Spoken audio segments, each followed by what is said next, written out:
Welcome, everybody. I'm Chandler, And I'm Celeste. and this is True North Terror.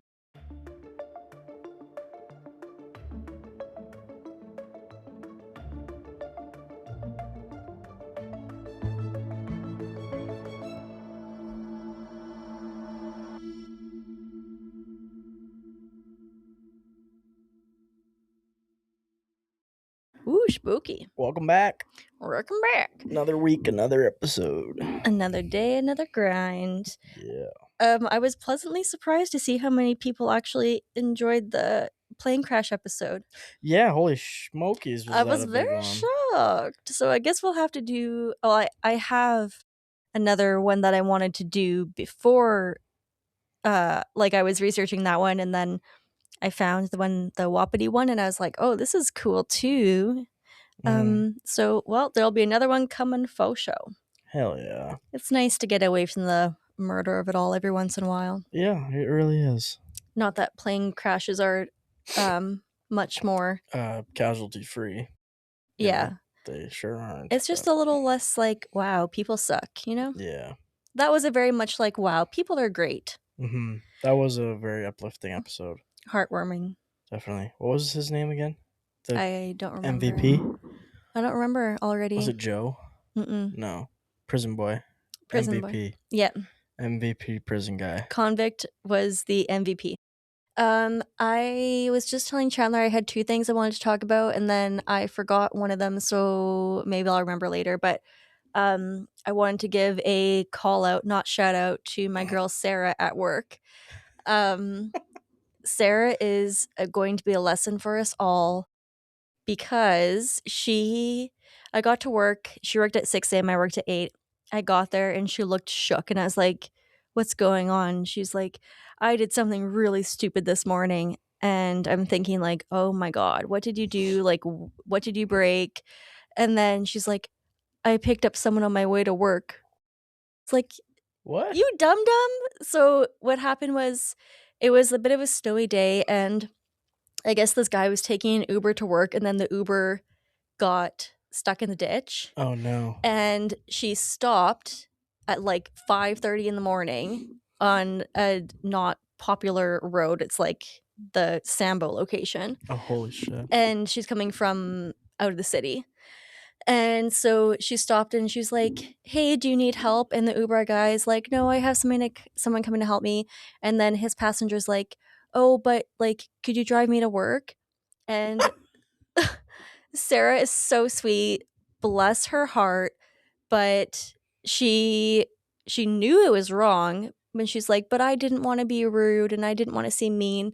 I was like, Sarah, rude is better than dead. You don't help anyone ever. Yeah, what the hell? Yeah, like you're a single girl. That's crazy. Yeah. So then, and then I was like, well, you know what? Like, you know more about him than he knows about you. It's okay. It wasn't very smart, but like, you're okay. He doesn't know where you work. She's like, I told him. It's like, God damn it, Sarah. The hits just kept coming. I was like, okay, the mom of me wants to murder you. The true crime podcaster in me doesn't want to cover you when you end up dead. So let's not do that ever again. But like the whole day, she's like, man, I feel so unsettled. Like I just feel dread. And I was like, yeah, that was a bad life choice, my friend. Poor choice.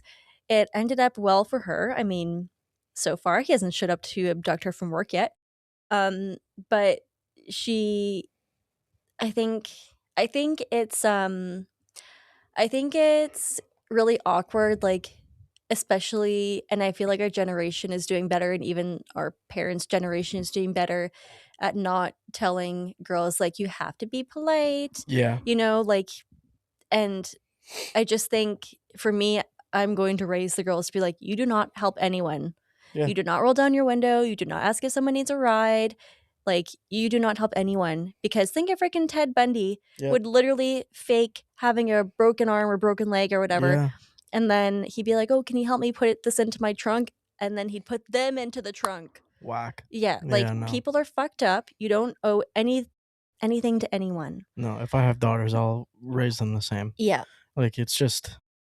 Like, there's... And I don't know.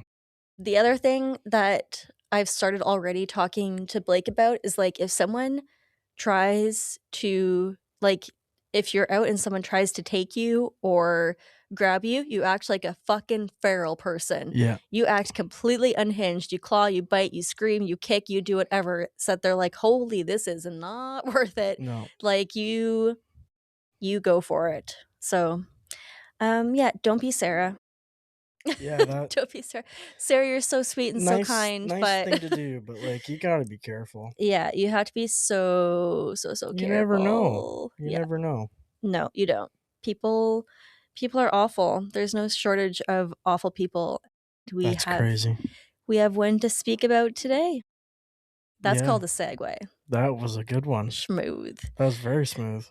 We have a request case today from My soon-to-be, father and mother-in-law. yeah. So yeah, this is actually a local case that is still unsolved. Which I personally almost kind of hate unsolved stories, Yeah, but in my opinion, also, I think that the right person was apprehended for this and then kind of got away on maybe some, like, technicalities. yeah, like, Don didn't tell me a whole lot about it, but he kinda, like, Cole's notes to with what he remembered from it. Yeah, well, So, I'm interested to hear the deep dive yeah, into this one. yeah, and I went to, mom and dad's house after work today because mom made me a sourdough loaf. Nice. Shout out, mom. I already ate half of it. My stomach is so heavy right now. Um, and I was asking her like, "Oh, do you remember this case?" And she was like, "Yeah, that like changed Winnipeg. We weren't allowed to go to the park. Like we our parents were super strict. Like if we were going to a friend's house, we would call the other mom and say like, "Hey, they're coming right now. Call me when they get there." It was like very it changed the city for a while. So, Wow. today we're talking about Candace Derksen. Candace was only 13 years old when she went missing on her way home from school in the Elmwood area of Winnipeg on November 30th, 1984. Her family is still seeking justice and answers 40 years later. So, yeah, she was 13 at the time of her disappearance, and mom would have been like 11. Her parents, Wilma and Cliff Wow. Derksen, were typical working class parents. Cliff was born in Saskatoon but grew up in a small community north of Borden, Saskatchewan. He came from a very religious family and later left his family farm to study at the Bethany Bible Institute, graduating in 1969. It was there where he met the love of his life, Wilma. They married the same year Cliff graduated in British Columbia, and in 1971 they welcomed baby Candace on July 6th. Cliff had big dreams to serve the church, and Wilma had dreams to pursue a career in writing and journalism. Cliff continued his studies at Mennonite Brethren Bible College in BC, graduating in 1972. They moved to North Battleford, Saskatchewan, where Cliff was a pastor, and then he served the church as a pastor from 1975 to 1980, during which time they welcomed two more children to complete their family, Odea and Cyrus. In August of 1980, the family moved to Winnipeg, where Cliff took a position in camp ministry, which is like summer camps, Yeah. like Bible study summer camps. He ended up as the promotions director at Camp Arness, one of the Nice. largest Bible camps in Manitoba, which Yep. I've been Yeah. there. I They have a haven't, but giant snake there. Well, they used yeah. to. I They had haven't like a been there, reptile but room. I've had a lot of friends who went there. We went, I feel like I was probably in like grade 7 or 8. Yeah, that makes sense. Yeah, School trip. we went for like a I think it was 2-night school trip during winter time. Mhm. And yeah, I remember that we went sledding and snowshoeing. We had like bonfires. Um and I think I think they have horses there. Maybe they Yeah, did. Arness had horses, I'm pretty Yeah, sure. and then they had like a reptile room which was really cool. They have a lot of really cool stuff there, and I remember it being really cool. So and I think that probably a lot of like Manitoba kids have been there. So Yeah, it's a huge one. That and Red Rock. I think he actually That's a must talk, right? Yeah. I think I didn't include it, but he also did serve as like a leader in somewhere in West Hawk at a Bible study camping whatever place. So it probably was Red Rock. Probably. That's another huge one. Yeah, summer of 1984 was an exciting time for the family. Wilma was finally able to pursue her dreams of writing after staying home to focus on her children, who were now 13, 9, and 3. Candace had just graduated elementary school, and her family planned on enrolling her in the private high school of Mennonite Brethren College Collegiate Institute. This kind of initially bummed Candace out because all of her friends were going to be continuing in the public school system. But Cliff and Wilma worried that Candace would have a hard time fitting into high school coming from like a very religious household. That's fair. Candace did protest a bit, but then they kind of negotiated. They're like, hey, how about you do grade 7? If you hate it, then you can go to public school with your friends. But it didn't take her long to end up loving private school. She flourished. She quickly made friends. She was super popular. She excelled in sports. She loved to swim, could run forever. She also loved horses and horseback riding, and she was a social butterfly who took her faith very seriously. She kind of fell back in school because she was so social that she ended up actually having to complete another grade again because she was just like so into literally anything but schoolwork. She just was so social and like so into sports and stuff that schoolwork kind of took a back Wow. seat. But she wasn't super like discouraged by that because she was still having a good time. That's fair. At the time of her disappearance, she was talking to a boy named David who was 15, but he was 15, but he actually was a year ahead in school. So they were like polar opposites that way. So they Genius. were only 2 years apart, but 4 years apart in school. Wow. Genius, man. Yeah. They had met at a Christian summer camp, and he came from a similar upbringing of religion. And his family said he was Candace's family said he was very kind and respectful, really silly. And they said Candace was totally falling for him. That's cute. On November 30th, 1984, Candace stopped in a convenience store on Talbot. How do you even say Talbot. that? Talbot.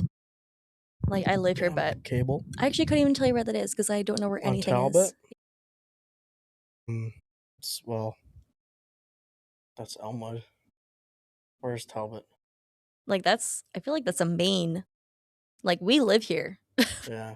Well, now that you say I don't know. I would I have die. a client on Talbot. I would die without Google Maps. When I'm actually driving, I know exactly where. Like, I can get anywhere in the city without my maps. You can? Now. Well, because you guys drive around so much for now work. I can. Years ago, no. Not a chance, but now I can do it. I can get to like our store locations and I know what's around there. Yeah. But I don't know like any other areas of the city really. That's fair. However, I could get to pretty much any like town. Oh yeah. Like I am like much more familiar with outside of the city. Rural driving. That's fair. Yeah. It was a typical chilly Winnipeg day, although somewhat mild. And she was hoping for a ride from her mom, so she used a phone there to call, but Wilma was unable to pick her up. Life had caught up with her. She had spent the day catching up on errands and chores, and she was trying to get through a mountain of laundry, grocery shopping, and her writing. And her younger siblings also had just been dropped off at home from the babysitter. So she was like thinking she doesn't want to load up 2 kids that they would have to like get all their winter gear on and then go sit in the car, get Candace, and then have to sit in the car for like half an hour to go and wait for their dad at work at 5. So she just was already feeling very overwhelmed. She felt like Wilma felt bad about it, but it was a mild day. So she's like, just take the bus or walk and I'll take you shopping later. But that shopping trip never came. The walk was only about 15 minutes for her to get home. And luckily for her, it was a mild winter day. It was about 4:15 when Candace left school after having a snowball fight with friends, including David. then headed to a convenience store, leaving there at about 4:30. And after that, she was seen by a couple who later reported they saw her and a few younger boys around the same age roughhousing. Based on this report, at first her disappearance was seen as a prank gone wrong. 40 minutes after Wilma spoke to Candace, she had still not returned home. She looked out the window and noticed large flakes of snow dropping and the wind picking up. Her stomach sank, something just didn't feel right. She told the two younger kids to get dressed and that they were going to go and pick up Candace and Cliff. She told Odea to look out the window and keep an eye out for Candace. The sky was already dark and the street lamps were on. Wilma drove Candace's typical route, finally ending up at the school. Odea went to the front doors of the school to find them locked and no one else around.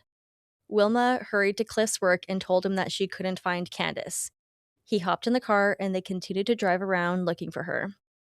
They returned home hoping she would just be waiting there, but she still wasn't.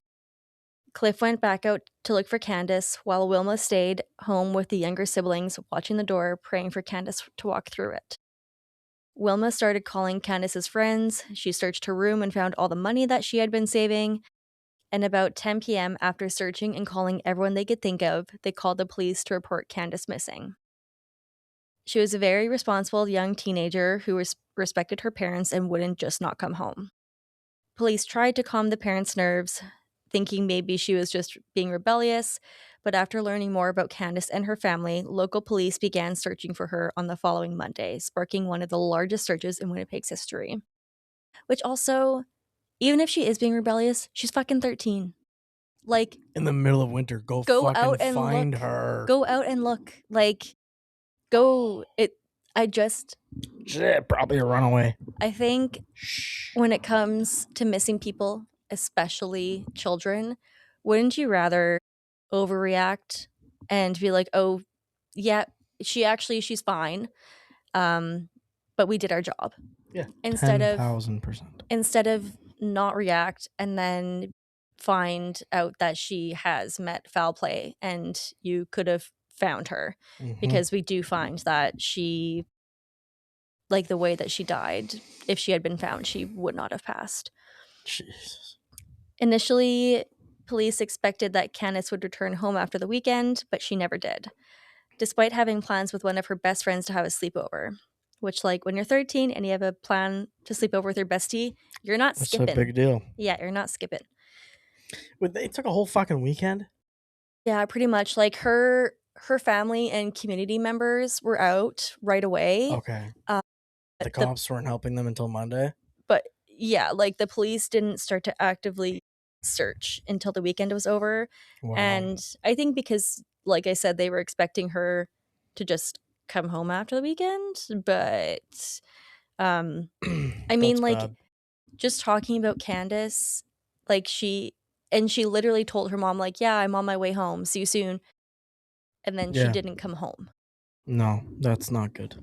So it's not like she had not been in contact with her parents at all that day and then decided to just not come home. Whatever. Wow. Ugh. Police, citizens, and hundreds of students searched for her as her parents quickly spoke out to local media, hoping their story would reach as many people as possible to be on the lookout. Police interviewed over 100 people in the area and initially focused their attention on David and Cliff. Wilma spoke with the Winnipeg Sun and said she hoped she was just really mad at her and didn't come home, but she also couldn't convince herself to believe it because it was just not like Candace. Wilma pleaded that they would do anything to get her back, but something deep within Wilma knew this was not just a runaway situation. Candace was taken. The search focused on the area between her school and home, but also included the Red River and railroads. When the couple in Elmwood saw Candace on the news, they recognized her as the girl they saw roughhousing. Donna, half of the couple, said it was definitely her, as the clothing description matched and her face was familiar. When she reported that they saw Candace roughhousing with similar-aged boys and being dragged, the reports weren't taken very seriously. In fact, the officer they spoke to blatantly said they weren't too concerned about this case since Candace had a history of running away. What? So, Like, yeah. So whoever they spoke to was not taking this seriously. Ugh. This infuriated Donna. She was made to feel like she was wasting the police's time with this report, even though her parents clearly said they didn't think she was a runaway and there was a massive search underway. She later reported to local media that the officer didn't even take her name or number. When this got back to Wilma, she denied that Candace had ever been missing before, and Sergeant Arthur Batista from the Missing Persons Division confirmed that they never had any reports of her missing before either. 2 weeks after the disappearance, Wilma and Cliff appeared on local media again. They wondered if she was even alive and pleaded to the public for answers. Around this time, David Lowen, different David, who was the coordinator of the volunteer search effort, announced that they had registered Candace with the Child Find Canada organization. However, there wasn't a Manitoba chapter of this organization yet. Child Find Canada quickly distributed photos and information nationwide to the media and even assisted the family in hiring private investigators, but still there were no leads. On December 20th, the family made their final public plea. They stood in front of reporters and said, "If you're watching or listening, Candace, we just want you to know how much we love you. If someone is keeping you from coming home, I'd like to plead with that person to let you go. We aren't seeking revenge or justice. All we want is for Candace to come home." Cliff reiterated to the public that they didn't think she was a runaway. She had a good relationship with her parents. They had nothing to hide. There was no abuse, no fights, nothing to run away from. And on January 17th, 1985, Candace was finally found. So, like 6 weeks later. Oh my god. An employee at a brick tile and lumber on Cole Avenue, less than 2 kilometers where Candace was seen last, made the gruesome discovery. It was about 9:30 in the morning when he went to a run-down, unused shed looking for a tool. Apparently, this shed was typically locked, but the lock had recently been broken by vandals. When he opened the shed, he found a young woman covered in a blanket, hogtied with a 14-foot piece of twine on the floor, frozen to death, fully clothed, but missing a shoe. The young woman frozen to death would quickly be identified as Candace.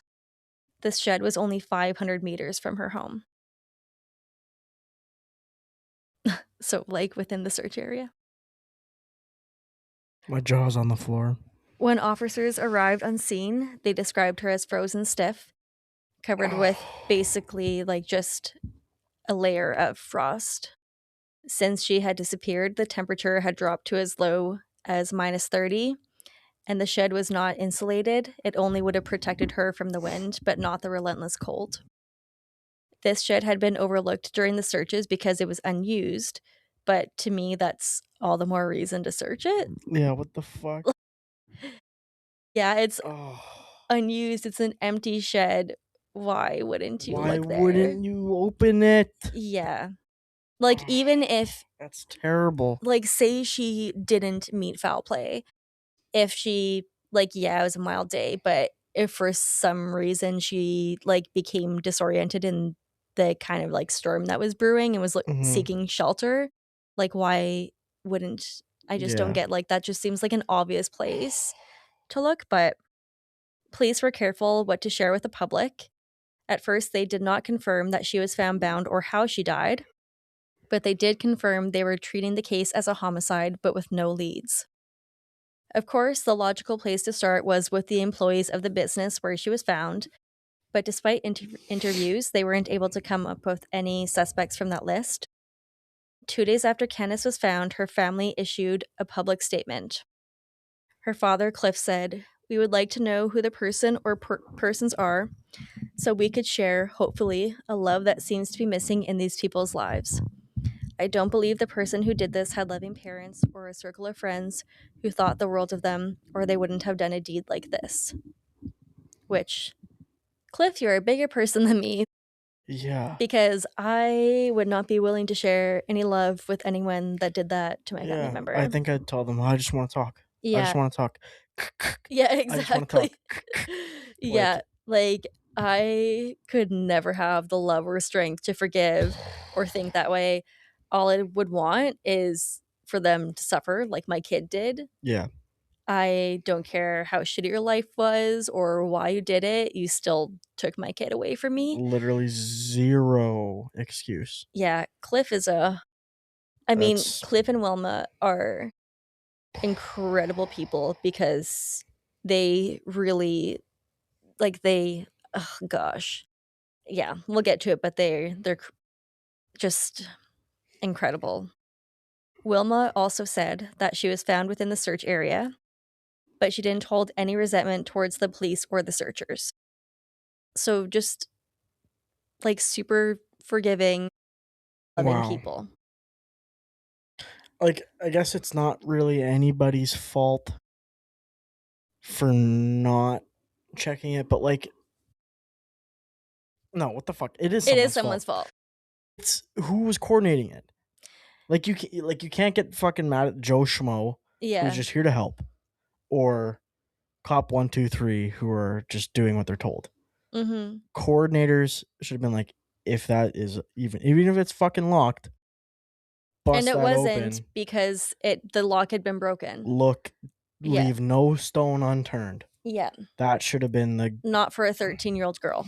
that should have been the instructions given. Leave no stone unturned. But Which apparently at not. the same time, like I heard an analogy once from like a search person. I think it was probably TikTok, but it was like that searches are never perfect. And they were using the analogy of like when you lose your keys and you look in all the obvious spots and then like you find them in the fucking fridge, you know? Yeah. Where it's like you probably put them down to grab like something from the fridge and you like mistakenly put them back in the fridge when you're Right. putting that stuff away. Like you're not going to look in the fridge for your keys. Yeah. Actually, great analogy, personal analogy. Mom's gonna love this.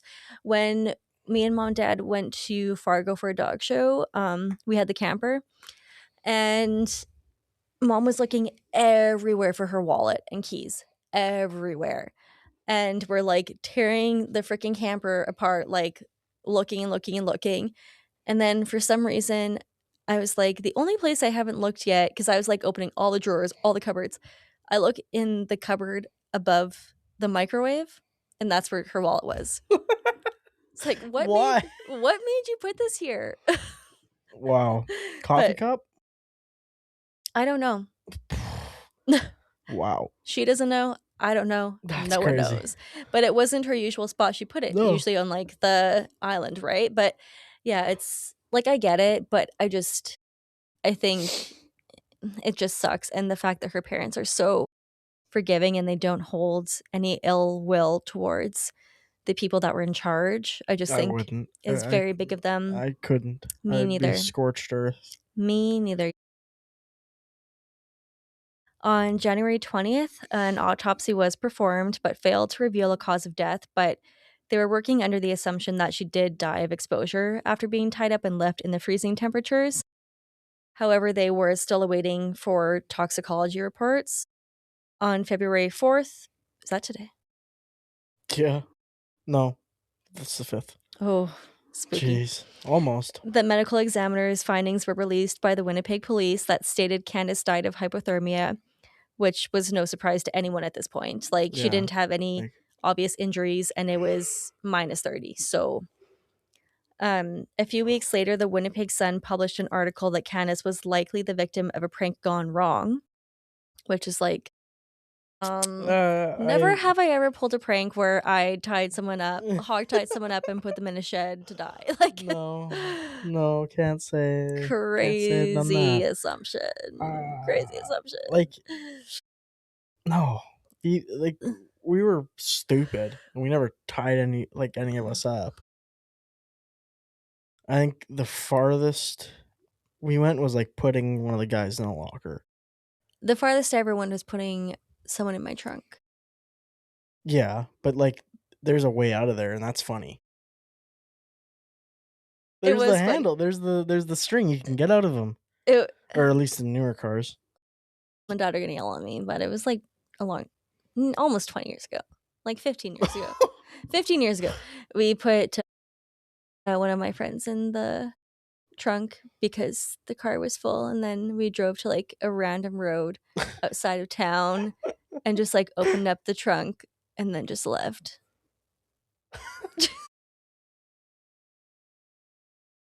That's wild. That's pretty bad. We went back for them, but Yeah. like In the moment, it's pretty funny. was it to them? No. Probably not. They were freaking out. Was it to me? Yes. Yeah, that's funny.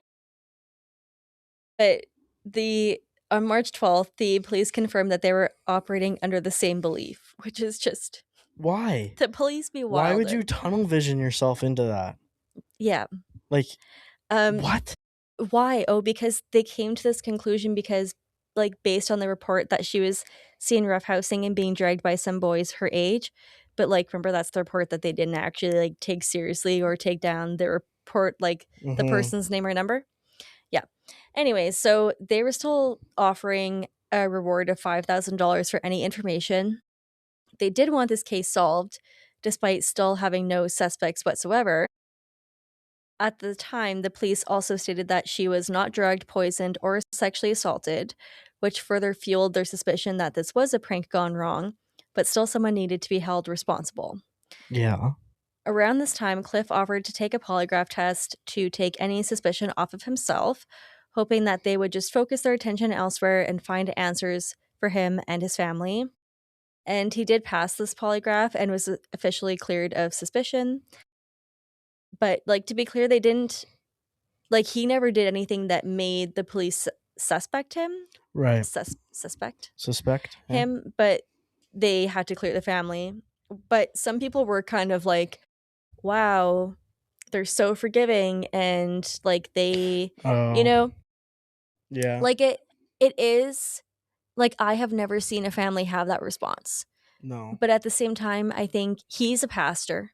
Yeah. Like his entire life is around like forgiving people and welcoming people. So I think for him it's not unusual, but to an outside person it would be.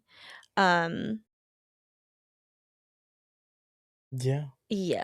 On September 6th, a 12-year-old girl who was tied up in a boxcar near Chalmers Avenue, which is in the same area. That's like 2 streets away. Yeah, was rescued by a woman walking her dog.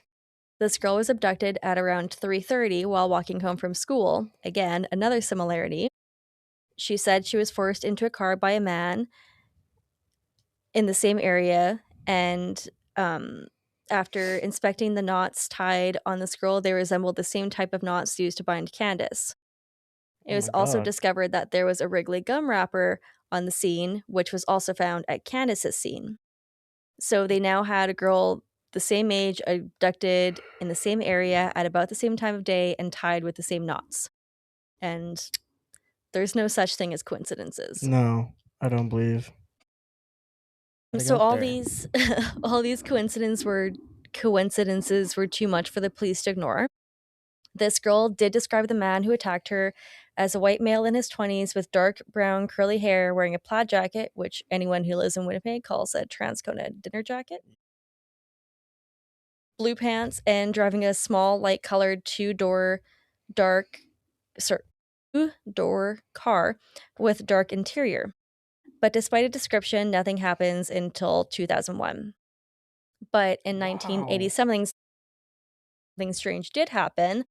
Letters were sent to local radio stations that claimed the writer was the person who was responsible for Candace's death. In the letter, the person stated, "I almost made love to her, but lost my desire. I have much anger inside of me." But it's kind of like under the assumption that these were hoaxes, which is like, you're fucked. Yeah, fuck you, man. What the hell's wrong with you? Yeah. In 2001, John Burchill was assigned cold cases. He had linked some of the graffiti on the shed wall where Candace was found to a popular 1982 movie, You're the Hunter from the Future. It's like YOR, the Hunter from the Future. Mm-hmm. The graffiti simply said YOR, Yor. In the movie, Yor is the main character who discovers a woman in a cave who he happens to be interested in. It's like a cult vibe movie. Mm-hmm. It is definitely possible that the killer did write this, but also also possible they did not, since the shed had been broken into beforehand. Also in 2001, the RCMP tested the twine from Candace's bindings and a hair found at the scene, but the results were inconclusive. It had now been nearly 20 years, and the police were still no closer to finding justice for Candace and her family. Wilma and Cliff were left feeling hopeless but continued to try to keep the case alive. Wilma believed that Candace was taken to the shed to be assaulted, but the person who took her didn't go through with it and instead left her to die. With no answers, her loved ones were just left with infinite possibilities of what could have happened to her. In 2007, another cold case detective re examined the case again and called the renewed investigation Project Angel. They sent several items from evidence to a private lab in Thunder Bay called Molecular World. They also kept the shed sealed in the basement of the Winnipeg police station, waiting for the day that DNA testing would advance. It's like a whole ass shed they sealed in the basement of Winnipeg police. At least they didn't just be like, fuck it. I mean, they didn't do a good job of preserving it, but Yeah. despite no sexual assault, there were 3 pubic hairs found on Candace's body, as well as 4 scalp hairs. The scalp hairs appeared dark in color, but did also have the appearance that they had been bleached at one time. They also still had gum that was found in the shed. Miraculously, the private lab was able to come up with a match. 42-year-old Mark Edward Grant was arrested on May 16th, 2007, and was charged with the first-degree murder of Candace. Mark had actually been interviewed by the police after Candace's disappearance nearly 22 years earlier. He was a career criminal in the area with a violent past. He was a violent man with sexual motivations, so the police were like, we should probably talk to him. But they didn't get anything from their interview. From 1991 to 2004, he had served about 13 years in prison for several sexual offenses. At one point, he was released on parole, but within days, he had been arrested and jailed again for rape. On November 7th, 1984, only a couple of weeks before Candace's abduction, he had actually escaped police custody. He couch surfed and was actually living in an apartment with a friend on the upstairs level of the convenience store that Candace called her mom from. And at that time, he was dating a 14-year-old girl. Mark was a diagnosed schizophrenic who had deeply disturbing fantasies of raping and torturing young girls. He also had a deep disdain for women. During his stints in prison, he refused treatment for his schizophrenia. Mark was a known predator and was just a straight-up asshole. He had like a terrible reputation, even on just the streets. He had actually been shot by 2 men just before his most recent arrest, just for being an asshole. He had just been required to submit blood samples for DNA to the National Crime Database. Otherwise, he may have never been connected to Candace. Police interrogated Mark for nearly 15 hours after his arrest, but he wouldn't crack. He even said he had never even heard of Candace or her case or wasn't even familiar with the area. The investigators... You fucking lived there. Yeah, the investigators are like, doubt it. What the fuck? In August of 2009, the prelim hearings for the charges related to Candace began. Mark was going to have a jury trial set to begin in 2012. The Crown had nearly 30 witnesses testify, including members of Mark's own family, police officers, and DNA experts. But the most damning testimony came from Tanila, I don't know, Tanyla, Tanila Chance. She was friends with one of Mark's previous girlfriends and claimed that Mark confessed to the murder while they were at a party. But then when everyone was just silent, he's like, haha, JK, JK, JK. But days later, Mark and his girlfriend showed up at Tanila's home and told her to keep her mouth shut or she would suffer the same fate as Candace.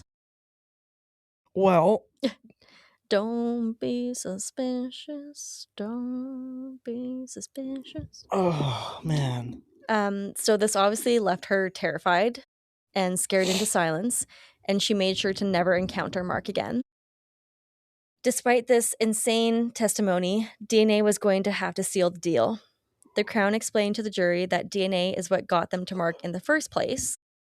The hairs tested were an identical match to Mark. Molecular, that's a hard word.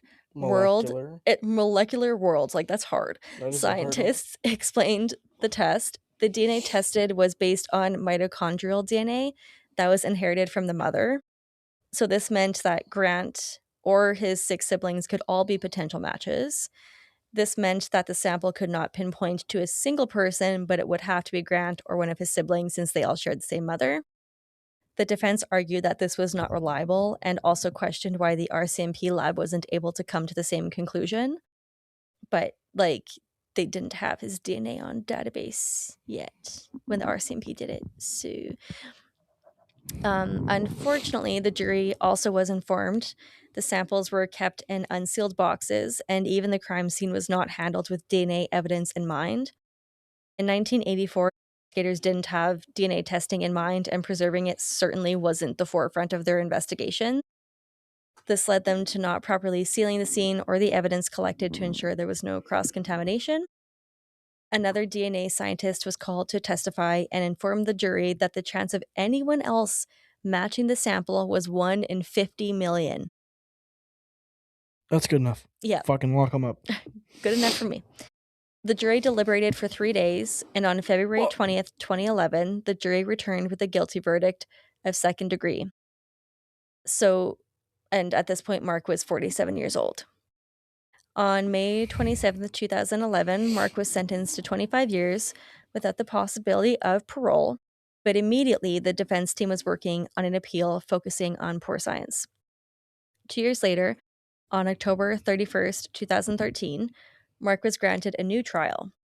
The appeal was granted because the Boxcar Girl testimony was purposely left out of the courtroom once the Crown discovered that Mark was in custody during that time. And this led the defense to argue that the crimes were too similar and that it was impossible that Mark committed the train girl's abduction, so it was also highly unlikely he was responsible for Candace. To which I say, the bindings used on them were different, they just had similar knots, but also, like, if it was only months later and it was all over the news. So it could have given someone some pretty sick inspiration. You know what I mean? He also had just escaped police custody. And was living above the convenience store, and his DNA was connected. So, on January 16th, 2017, the retrial began, this time in front of a judge, not a jury. The trial was pretty similar to the first. However, the defense came armed with much more information to argue the DNA evidence. Another major difference was that the girl that claimed Mark confessed to her was not allowed to testify. What? Also, the young girl that was found in the boxcar did testify, called upon by the defense. However, this woman was now in her 40s and had very little recollection of what even happened 28 years ago. The Crown accused her of lying about details and filling in the blanks, and her testimony did little to help the defense. The DNA evidence was a huge point of the trial. The handling of the samples was questioned, and the fact that many suspects were not eliminated. In October, the judge returned with her decision, not guilty. She stated that the evidence could not prove guilt beyond a reasonable doubt. Mark was released after serving 10 years. Cliff and Wilma expressed their grief, but also relief. 33 years had gone by. They still believed Mark was the one guilty for their daughter's death, but they did say they hoped Mark took the opportunity of freedom as a second chance to give back to society. Mark went on to file a lawsuit against the city of Winnipeg for wrongful conviction, seeking $8.5 million of damages, which has not been settled yet. Unfortunately, and unsurprisingly, Mark did not use his second chance to be a good human. Who would have fucking guessed? He continued to be a piece of shit, subhuman, wet lettuce, disgusting creature roaming the earth, and was recently arrested in Vancouver for unlawful confinement, sexual assault, assault with a weapon, and uttering threats. Right now, there is not much known about this, as it is under a publication ban, The charges are connected to an alleged incident in Vancouver's downtown east side on January 8th, 2026, so like less than a month ago. The police had responded to a woman in her 60s that reported she had been sexually assaulted inside an apartment building and was taken to hospital. Mark is still being held in custody. That's pretty much all we know on that, but we'll keep an eye on it. Of course, this arrest has sparked a renewed interest in Candace's case. Yeah.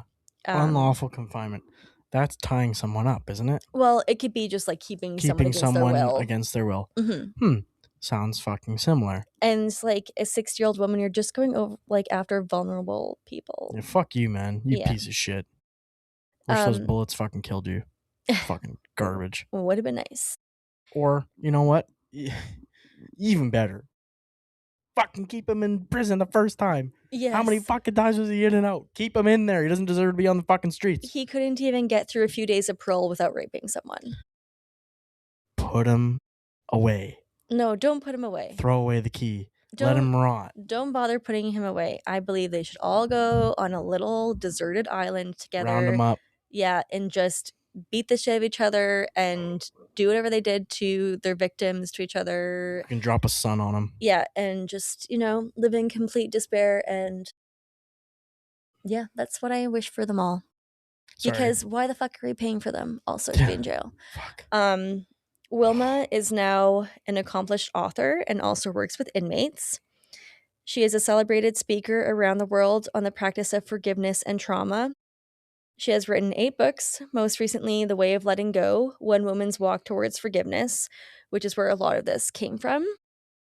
Cliff turned towards art to cope with his grief and pain. He has held many art shows across Canada, specializing in ceramics.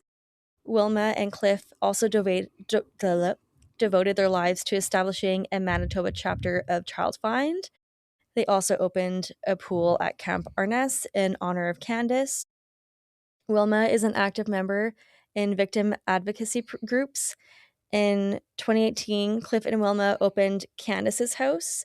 It's just a few blocks away from like the downtown courts here in Winnipeg. Yeah.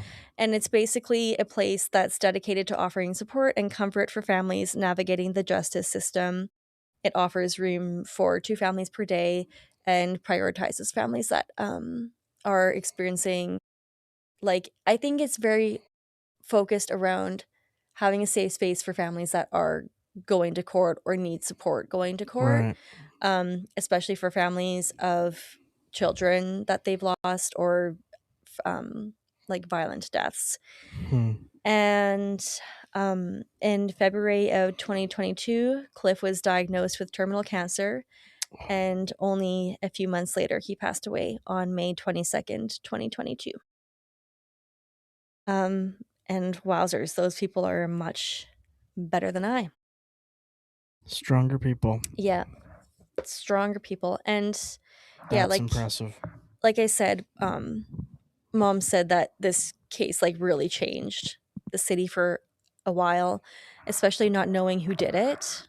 Oh yeah, right? Like yeah, insane.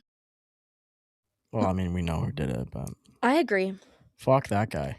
I agree. And like, I get it that a judge has a job and they have to prove their case. Like, yeah, the burden falls on the prosecution. They have to prove their case beyond a reasonable doubt.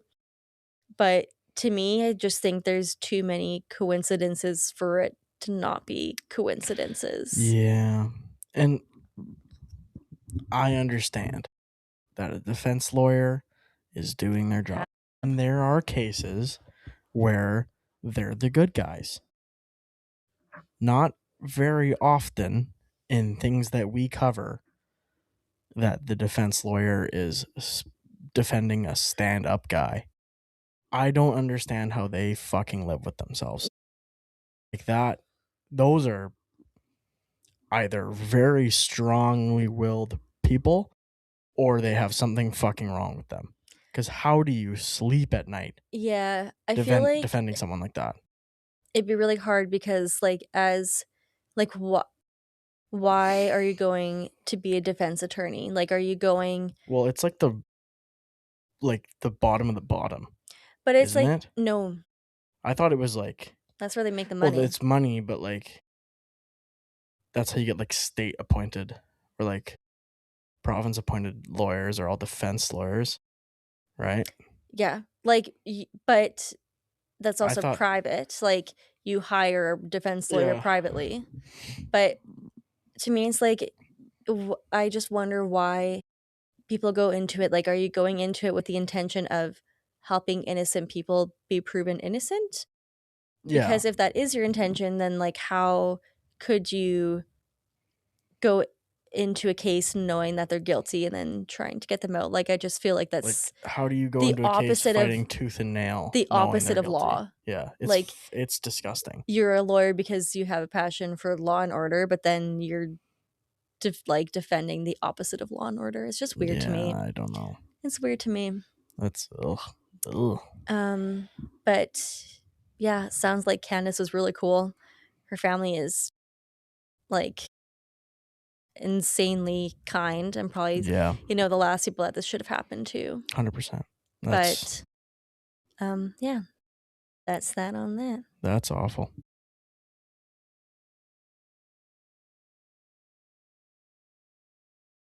You know how people call Diet Cokes fridge cigs? What? Never heard that? No? People call Diet Cokes fridge cigarettes? Really? You've never heard that? No. Oh my god. Okay, well, I think iced tea is my fridge Fridge cig? cig. Yeah. Yeah. I thought you were gonna say something about sitting. No. Trevor was saying that the other day at Christmas. Oh yeah, sitting is the new smoking. Yes, sitting is the Sitting new is the new smoking. smoking. These new cans are interesting. The new fuse. Oh, No. All these Canadian cans where they have the high in whatever. I don't It's want to all know Health that. Canada. So like the monsters I drink that have no sugar in them, they still have high in sodium or like high They're in like something else. high in everything you shouldn't have in your Yeah. body. Thanks, Canada. I don't want to know that. Yeah. Just let me drink my fridge cig in peace.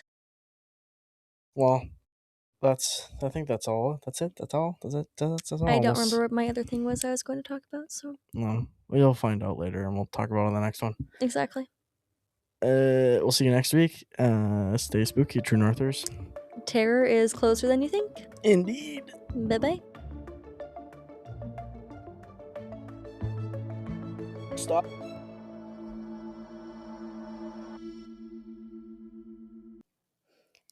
Thank you for joining us for another episode of True North Terror. If you like our podcast, please help us grow by leaving a rating and review. If you have a story you want us to hear, or your own personal story you want to hear on the pod as a listener story, email us at truenorthterrorpod@gmail.com. Join us next week for another episode of True North Terror.